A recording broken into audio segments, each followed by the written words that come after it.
Pessoal, bom dia, tudo bem? Gente, seguinte, hoje a gente vai fazer o para conferir da página 156 do grupo 5, né? Então pega a apostila aí para vocês irem completando aí, tá? Fazendo os exercícios. A partir do momento aí que eu vou fazendo com vocês os exercícios, a gente vai retomando algumas coisas, tá bom? Então vamos lá. Complete as frases do exercício 1, né? Utilizando alguns dos termos a seguir. Água, nutrientes, trocas gasosas, gás carbônico, oxigênio, pulmonar, energia e celular. Então, como tem essas palavras, provavelmente vai estar falando da respiração celular e respiração pulmonar. Tá? Então vamos lá. A respiração é um processo fundamental para a vida dos animais, pois é utilizada para extrair ar dos alimentos. Seguinte. Os animais fazem respiração aeróbica, eles precisam de oxigênio. Por que eles precisam de oxigênio? Então lembra lá, o oxigênio entra no pulmão, do pulmão vai para o sangue, do sangue vai para as células. As células elas utilizam o oxigênio para degradar a glicose, né? Ou gordura, enfim, lipídios, enfim. Ela degrada alguma substância orgânica, que geralmente a gente estuda a glicose, que é mais abundante, né? Mas ela degrada alguma substância orgânica na presença do oxigênio para produzir energia, tá? E aí acaba liberando gás carbônico e água, certo? Então o oxigênio vindo da respiração ele é importante para a produção de energia nas células, certo? Então, a primeira palavra aí que se encaixa é energia. Continuando. No nível macroscópico, ocorre a respiração nível macroscópico.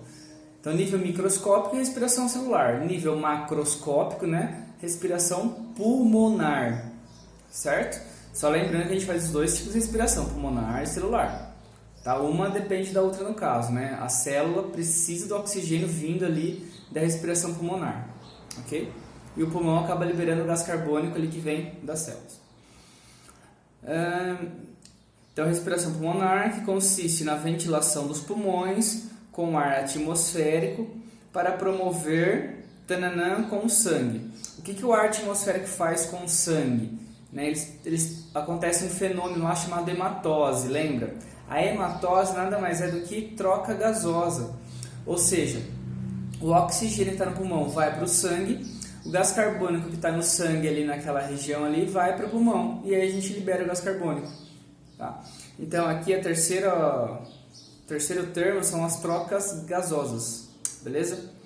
Então por enquanto ficou energia, depois pulmonar, depois trocas gasosas. No nível microscópico, o processo é chamado respiração celular. Então, nível macroscópico, respiração pulmonar. Nível microscópico, respiração celular. Ok? E ocorre nas organelas, denominadas mitocôndrias, a partir da entrada de atmosférico. Qual gás que a gente precisa para fazer respiração celular? Gás oxigênio. Tá? Então, a gente absorve o gás oxigênio e a gente libera o gás carbônico. Ok? Então ficou energia, pulmonar, trocas gasosas, celular e oxigênio. Beleza? A2, verdadeiro ou falso? Primeira frase. Nós precisamos controlar o ritmo da respiração pulmonar, que é um processo voluntário. Processo voluntário é aquilo que a gente controla. A respiração pulmonar, né, tipo inspirar e expirar. Você pode, né, forçar ela, né, segurar, você pode de um certo nível regular isso, mas ela é algo involuntário, você não precisa pensar para respirar, é algo automático, involuntário. Pensou você ficar pensando para respirar? Igual batimento cardíaco, né? Você fica pensando para o coração bater, né? Aí você esquece e morre, né? Tipo, não dá, né? Então, é falso porque na verdade é involuntário. Embora a gente consiga ali forçar um pouco mais, né, segurar ali, mas é involuntário de maneira geral, certo? A terceira, durante a respiração celular, a glicose proveniente da alimentação é convertida em gás carbônico e água, produzindo moléculas de energia. Essas moléculas de energia a gente são chamadas de ATP, tá? É bom anotar aí. Moléculas de energia são os ATPs, que são utilizadas para atividades celulares. Pessoal, isso aqui é verdadeiro. É que a gente fala glicose porque na verdade a maior parte da energia é produzida pela quebra da glicose, tá? Que é um carboidrato. Mas também pode quebrar lipídio, proteína, qualquer substância orgânica ali, né, energética pode ser quebrada para produzir energia. E que glicose, né, é mais abundante aí. Então a gente acaba generalizando, falando sempre glicose. A terceira, cada bronquíolo, lembra, os brônquios são a ramificação da traqueia, né? Então tem a traqueia, os brônquios que se ramificam e os bronquíolos que se ramificam lá dentro do pulmão, que formam a árvore respiratória. Então, cada bronquíolo possui em sua extremidade uma estrutura em formato de saco, denominado alvéolo pulmonar. Na extremidade dos bronquíolos tem aquele, parece um cachinho de uva ali, né? Aquilo lá são os alvéolos pulmonares, é lá que acontece a hematose, ou seja, a troca gasosa, né? Ou seja, o oxigênio sai do pulmão e vai para o sangue, e o gás carbônico sai do sangue e vai para o pulmão e a gente solta, né? Libera. Então é verdadeiro. A quarta frase. Na hematose, o gás oxigênio difunde-se para os capilares sanguíneos e penetra nas hemácias, onde se combina com a hemoglobina, formando o complexo oxihemoglobina. Tudo daí é verdadeiro, tá? O oxigênio, gente, ele não é transportado solto ali no sangue. Ele entra numa célula, que são os glóbulos vermelhos, são chamados de hemácios, né? Aí dentro dessa célula tem uma proteína chamada hemoglobina. Essa proteína se liga com o oxigênio. E aí forma um complexo chamado oxihemoglobina, tá? Quando o gás carbônico se liga com a hemoglobina, a gente fala que é a carbohemoglobina, mas o oxigênio é a oxihemoglobina, ok? Então é verdadeiro. E a última, a atração da hemoglobina com o gás oxigênio ocorre devido à presença de magnésio na molécula de hemoglobina, que tem alta atratividade por esse gás. Pessoal, a molécula de hemoglobina, a proteína, ela tem um elemento mineral aí, né, chamado ferro. Lembra que a gente comentou? As pessoas que têm uma alimentação muito pobre em ferro ou absorção muito baixa de ferro no organismo, elas acabam tendo uma doença que é a anemia, porque aí não transporta oxigênio direito, o oxigênio é necessário para a quebra da glicose e para a produção de energia. Se as células não têm muita energia, você vai ter uma fraqueza, tá? Que é a famosa anemia. Tá? Então o elemento mineral aí que tem na hemoglobina é o ferro, tá? O magnésio, gente, ele está presente na molécula de clorofila, que é aquele pigmento verde das plantas que absorve luz solar para fazer fotossíntese. É lá que tem o magnésio, né, para formar um composto. Aqui no caso do sangue, da hemoglobina, desculpa, da proteína que transporta oxigênio, é o ferro, tá bom? Só lembrando, quais alimentos são ricos em ferro?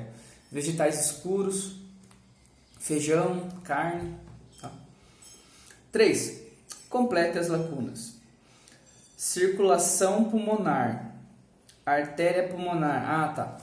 Essa daqui é o seguinte, lembra aquele esqueminha do sistema circulatório, que tinha um coração, aí vocês tinham que saber, o sangue saía de tal lugar, ia para outro lugar, voltava, lembra disso? Então, o sangue chegava no coração pelas veias cavas, aí chegava no átrio, né, direito, aí ia para o ventrículo direito, aí do ventrículo direito ele saía pela artéria pulmonar, ia lá nos pulmões, era oxigenado, voltava pelas veias pulmonares, entrava no átrio esquerdo, ia para o ventrículo esquerdo, saía do ventrículo esquerdo pela artéria aorta e ia para o corpo todo. Então, essa circulação de sangue vocês têm que saber, tá? Que é a pequena circulação, que é entre coração e pulmões, e a grande circulação, que é entre o coração e o corpo inteiro, tá? Que é a circulação sistêmica, vocês têm que saber. Então, ó, circulação pulmonar. O sangue sai da artéria pulmonar e vai para onde? Pulmão. Então, pulmões, né? São dois, né? Então, sai da artéria pulmonar, né, do coração e vai para os pulmões. Aí, através da veia pulmonar, ele entra no átrio esquerdo, tá? E depois vai para o ventrículo esquerdo. Isso é a pequena circulação, ou seja, a artéria pulmonar e as veias pulmonares. É a circulação entre o coração, os pulmões e o coração de novo. Ou seja, o sangue sai do coração, vai para os pulmões e volta para o coração. Isso é a pequena circulação, certo? Então, pulmões e depois esquerdo, tá? Que a artéria pulmonar ela sai do ventrículo direito e ela volta no coração pelo lado esquerdo, que é o lado oxigenado, que é pelas veias pulmonares, tá? No átrio esquerdo. Aí a circulação sistêmica, que é a grande circulação. Então, ó, tem a artéria aorta, né, que leva sangue para os órgãos. Aí esse sangue volta para o coração por meio de veias. E essas veias que chegam no coração são as veias cavas, tá? Então, como funciona? Do lado esquerdo do coração, sai lá do ventrículo esquerdo pela artéria aorta o sangue arterial, o sangue rico em oxigênio. Vai sangue para o corpo todo oxigenado. Aí esses sangues começam a voltar por meio de veias. Aí essas veias vão se juntando até, né, formar uma veia, duas veias bem calibrosas. As veias cavas, a inferior e a superior, tá? E essas veias cavas têm sangue pobre em oxigênio, sangue venoso, certo? Que aí entra no átrio direito. Aí, pessoal, é o seguinte, essa parte de circulação, pequena circulação e grande circulação, vocês têm que saber decorar, saltear atrás para frente, tá? Você tem que entender por onde o sangue entra, por onde ele sai, para onde ele vai, qual sangue tem oxigênio, qual tem mais gás carbônico, tá? Isso tem que saber. 4. Relacione as colunas, glóbulos vermelhos, glóbulos brancos e plaquetas. Antes de ler aqui as alternativas, de maneira bem simples, os glóbulos vermelhos, que são as hemácias, transportam oxigênio. Os glóbulos brancos, que são os leucócitos, protegem, participam da defesa. As plaquetas são fragmentos de célula, são pedaços de célula. E elas fazem principalmente ali coagulação sanguínea. Então você faz um cortezinho ali para parar de sair sangue, né? Tem as plaquetas ali que fazem parte do processo. Então a primeira frase, são células esféricas e nucleadas. Já dá para saber qual é. Por quê? Glóbulo vermelho não tem núcleo. São as únicas células do nosso corpo que não possuem núcleo. Elas são anucleadas. E plaqueta não são células, são fragmentos. Ou seja, se falou que são células esféricas e nucleadas, nesse caso pode ser glóbulo branco. Porque plaqueta não é célula, é fragmento, é pedaço. E glóbulo vermelho não tem núcleo. Tá? Nós vamos terminar de ler, né? Responsáveis pela defesa dos organismos contra ataques de agentes invasores. Tal atividade é exercida diretamente pelas células, pelo processo fagocitose, ou pela produção de proteínas de defesa, denominada anticorpos. Pessoal, fagocitose é quando uma célula engloba alguma coisa. Por exemplo, entra uma bactéria no meu corpo. Aí essa célula branca, esse leucócito, né, os glóbulos brancos vão lá, englobam essa bactéria para digerir ela e matar ela. Ou então produzir anticorpo, uma proteína que vai lá e neutraliza, né, e destrói aquela bactéria, aquele vírus, certo? Então tem duas maneiras dos leucócitos agirem, ou produzir anticorpo ou englobar aquele organismo invasor, seja um fungo, uma bactéria, um vírus, um protozoário, tá bom? Aí a segunda, fazem parte dos componentes celulares do sangue, não sendo células inteiras. Dessas três aqui, A, B e C, a única que é fragmento celular são as plaquetas, tá? Tá falando que não é célula inteira, então é fragmento, ó. Mas fragmentos citoplasmáticos de megacariócitos. Megacariócito é o nome da célula que vai originar a plaqueta, lá na medula óssea vermelha, ou seja, no interior de alguns ossos, como esse osso aqui externo. Possuem substâncias que atuam no processo de coagulação sanguínea, sendo também conhecidas como trombócitos, impedindo as hemorragias. Mas é lógico, né, gente? A plaqueta ela consegue ali impedir a hemorragia se for um sangramento ali razoavelmente pequeno. Se cortar a mão de uma pessoa fora, ela não vai conseguir parar de fazer sangue, tá? Você vai morrer antes, tá? Se não estancar aquilo lá, tá? Ela consegue fazer isso com pequenos ferimentos, né? Por que a dengue pode virar dengue hemorrágica? Porque o vírus da dengue, a gente destrói essas plaquetas. E aí você fica com pouquíssima plaqueta circulando. Então qualquer probleminha ali interno, sangramento, acaba não parando de sangrar, tá? E aí você pode ter uma hemorragia, tá? Por isso que a dengue pode virar uma dengue hemorrágica, que é a forma mais grave da doença. Não sei se vocês viram aquele áudio no WhatsApp, né? Não sei se é verdade aquele áudio também, uma tiazinha falando assim, fulano foi fazer exame de coronavírus, mas graças a Deus deu negativo, não era corona, era só dengue hemorrágica. A mortalidade do corona é tipo 5%, a dengue hemorrágica é tipo 90%. Não é 90%, mas tipo, é bem mais alto que 5%, né? Bom, enfim. E a última, né? São células mais abundantes do sangue, sendo as células anucleadas, células que não possuem núcleo, glóbulos vermelhos, tá? Possuem forma característica bicôncava, né? Que é meio achatada no meio, com diâmetro de 7 nanômetros, não precisa saber isso, tá? São ricas em hemoglobina, né? Que é a proteína que transporta oxigênio, isso é importante.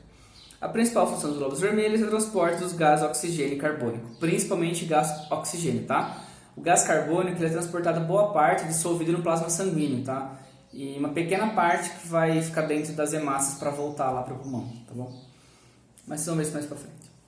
E a última, verdadeiro ou falso?